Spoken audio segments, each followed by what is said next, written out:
কৃষ্ণ হরে কৃষ্ণ, জয় শ্রীরাম, হরে কৃষ্ণ হরে রাম। তো আমি একটা গল্প খুব মনে পড়ে গেছে, গল্পটা আমি করব। তো এক রাজা ছিলেন। তো রাজা স্বর্গে দেবপুরীতে যাওয়া আসা করে, দেবপুরীতে মানে দেবকুলে, যেখানে দেবতারা থাকে। তো যখনই স্মরণ রাজার ভালো লাগে তখন ওই দেবতাদের কাছে যায়, গল্প স্বল্প, ইন্দ্রদেব, সূর্যদেব, শিব শিব নানান রকমের গল্প শোনার পরে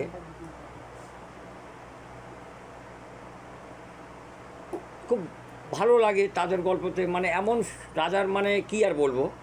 তো রাজা এরকম কিন্তু যাওয়া আসা করে, আর ওই গ্রামের ঘুরে ঘুরে দেখে গরিব দুঃখীদের, যে তারা কিভাবে আছে। মানে দেবপুর থেকেই বলে, দেখো তোমার এই কাম, তুমি আমাদের সঙ্গে যোগাযোগ, তোমার কোনো কমি হবে না, তুমি কিন্তু যেটা হলো মেন সেটাকে তুমি কাজ করবে ওখানে, আর যেটা অমেন ওটাকে একদম মানে এইভাবে, মানে তার সঙ্গে দেবতার সঙ্গে যোগাযোগ ছিল ওই রাজার। তো এই গল্পটা আমি মোটামুটি 2-3 পার্ট রাখবো, এটা ফার্স্ট আমার। তো একদিন রাজামশাই এরকম গ্রামে ঘোরে। তো ঘুরতে ঘুরতে গ্রামের কিছু কিছু মানে এরকম এরকম লোক থাকে। রাজা তো বুঝতে পারে যে অন্তর্যামিনী স্বয়ং কোনটা ভালো কোনটা খারাপ, ও ঘোরার আগেই বুঝতে পারে, কিন্তু তার ডিউটি ওটা, যেরকম দেবপুরীতে যায় ওরকম এরকম যাই। গল্পটা আমি 2-3 পার্ট চেষ্টা করব খুব তাড়াতাড়ি হওয়ার, শর্টকাটে। তো আমার নাতিও গল্পটা শুনছে মনোযোগ দিয়ে, দেখেন এই যান একতারা দিয়ে এই যান। হ্যাঁ, তো যদি গল্পটা ভালো লাগে তাহলে কী করবে বলে দাও একটু। লাইক আর সাবস্ক্রাইব শেয়ার করবা। আচ্ছা, যেন আমরা যেন একটু ভালোভাবে থাকতে পারি। জয় শ্রীরাম, হরে কৃষ্ণ হরে রাম। তো যাই হোক, তো এটা আমি গল্প গান ছোট ছোট যতটুকু পারি সরস্বতী মায়ের কৃপায় ওখানেই যাই। আর যেগুলো একটু বাইরে ঘুরি, কী করি না করি হয়তো বলা যাচ্ছে না, গোবিন্দ কতদিন আর বাইরে আমাকে রাখবে, তার সব কিছু ও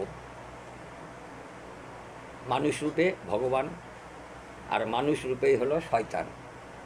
কেউ কয় খাও, কেউ কয় ধরো, কেউ কয় কাটো, কেউ কয় ছাড়ো। তো যাই হোক, নানান রকম গল্প শোনো আমার কাছে। এগুলো গল্প, এগুলো পুরাতন পুরাতন লোকে, তারা আমি দেখছি তাদের বয়স ছিল কারো 85 বছর, কারোর 90-92 বছর, 90-95, মানে খুব মানে এই বাড়িতে যাই তাও ওরকম বয়সের পাতাম। ওই আমার যে দিদমা, আমার মায়ের মা, তিনি 114 বছরে মারা গেছেন, যশোদা। তো গল্পটাকে আমি এইভাবেই চালু করছি। আমারও কিছু কিছু জীবনের কথা যদি না বলি আপনারা বুঝতে পারবেন না। তো রাজা কিন্তু এরকম ঘোরে, গ্রাম ঘুরতে ঘুরতে ঘুরতে ঘুরতে তো রাজামশাই বুঝতে পারে কিন্তু যে কে ভালো কে খারাপ, সে অন্তর্যামিনী ছিলেন।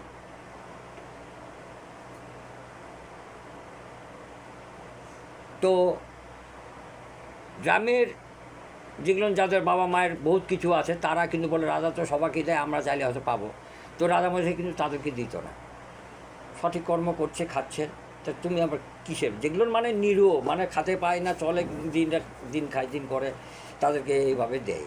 রাজামশাই দেখশন করে আর ওই দেবপুরীতে যায়, গল্প করে, আর এই হলো তার কাজ। তো একদিন গ্রামে যাওয়ার পরে তখন ওই ছেলেটা ওরকম মানে ওই যেই ছেলেটার বললাম যে, তো ওই ছেলেটা রাজার কাছে যাই বলছে, ওর নাম ছিল হকল। ওই গ্রামের সবাই জানতো হকল মানে ভয় করে না কাকু বলতে। তো রাজামশাইকে যায়, ও একটু মানে বুদ্ধিজীবী ছিল, মানে একটু বুদ্ধির মধ্যে খুব পাকা ছিল না, একটু কাঁচা ছিল। তো দাদা কি বলবো, তো রাজামশাইকে যাই বলছে, আর রাজামশাই একটু চেয়ারটা ছিল লিকলিকা, মানে পাতলা, খুব মোটার সোটা না। আর ওই ছেলেটা রাজাকে ওইভাবে বলে, বলছে রাজামশাই দেখেন, আপনারা তো গরিব দুঃখী দেখে যান, আমার বাবা তো একটু বড় সড়ো, তো যাই হোক গল্পটাকে আমি 2 পার্ট রাখবো, এখানে অবধি রাখলাম। জয় শ্রীরাম। আর একটা আমি রাখবো, পাউটা কর।